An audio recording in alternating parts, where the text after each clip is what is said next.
Welcome back, everybody. So, today we're going to talk about rest. Specifically, when do I absolutely have to rest?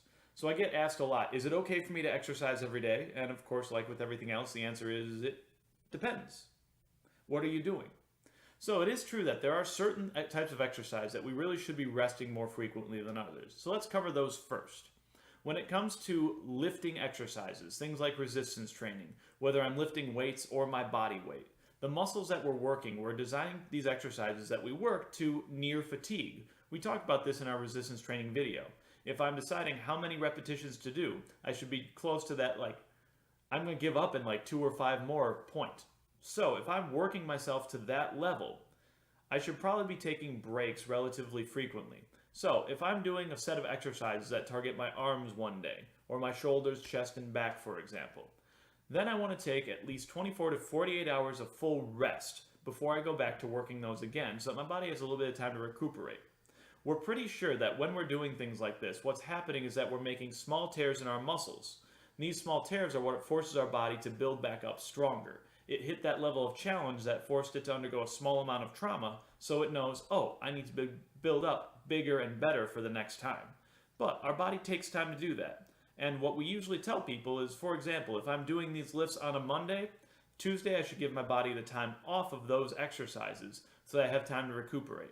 So, when we talked about our pushing and pulling lifts, what some people will do is they'll break themselves up. So I'm going to do all my pushing exercises, things that work, for example, the triceps on the back of my arm, my chest, and my anterior deltoids. Those I could be doing on Monday, while pulling exercises, things like my rows and bicep curls, those things I could be doing on my Tuesdays.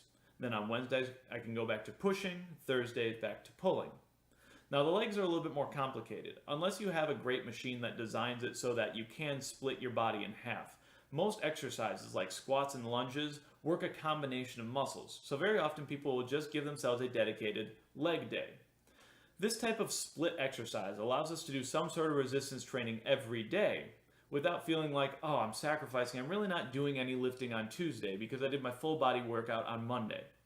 Now, on the other hand, if you're new to lifting and a full body workout is plenty taxing and takes up all of the time, well, that's fine.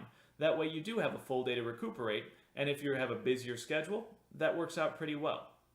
Now, there are other kinds of exercises that you can do more regularly. There are muscles in our body that are designed to just keep going, going, going, going. These are things like, obviously, our heart, but also muscles like our postural muscles, our core, our back. We can also do this with some of what we call these slow twitch fibers of our legs. These muscles are designed to just keep going daily, in and out. They're designed to let us walk around all the time. These types of activities are part of the normal human function, and therefore I can do them almost daily and still be relatively healthy. Now, it is important to let our body recuperate, though. So even if you are getting very, very in shape and you feel like, oh man, I could do this run of X amount of miles or X amount of time 7 days a week, we usually still recommend that you take at least one day off.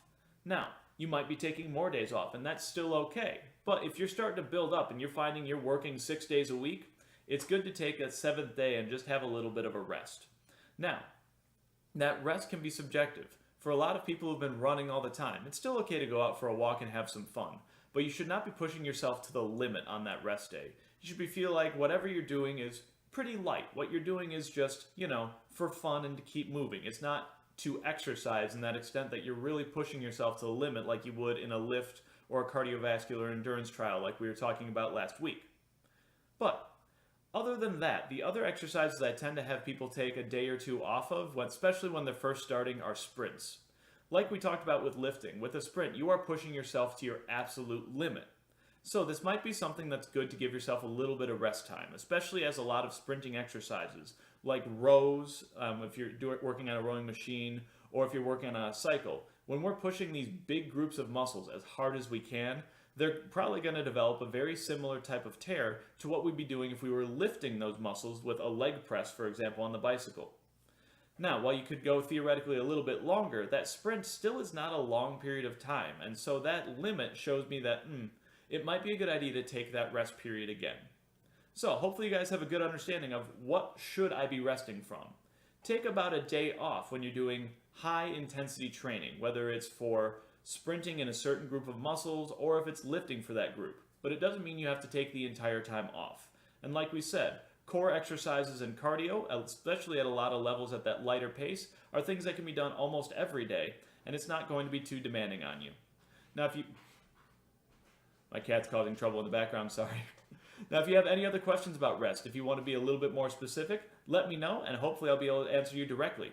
If you guys have anything else that you're wondering about, regardless of area of fitness, again, let me know in the comments section or through direct message, and I'll be happy to get to it in the future. Have a great one, guys.